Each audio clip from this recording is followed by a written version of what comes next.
இந்த வளைகுடா நாடுல இருந்து உலகத்துக்கே வந்து பாத்தீங்கன்னா கிட்டத்தட்ட 20-25% ஆஃப், அதாவது எரிவாயு மற்றும் பெட்ரோலியம் அண்ட் டீசல் இதெல்லாம் வந்து பாத்தீங்கன்னா ஹார்மோஸ் அப்படின்ற இடத்துல ஒரு கடல் பகுதியான ஹார்மோஸ், அதாவது ஸ்ட்ரெய்ட் ஆஃப் ஹார்மோஸ் அப்படின்னு சொல்லுவாங்க.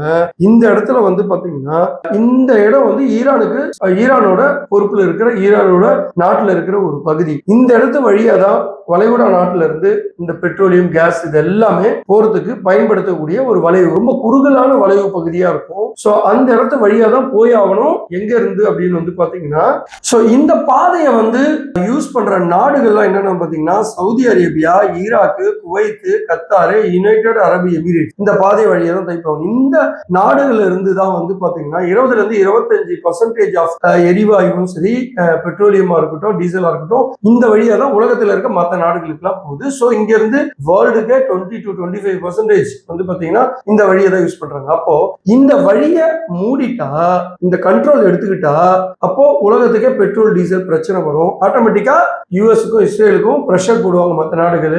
அப்போ வந்து பாத்தீங்கன்னா நமக்கு நம்மளை இவங்க அட்டாக் பண்றதை நிறுத்துவாங்க அப்படின்றது தான் ஈரானோட ஐடியா.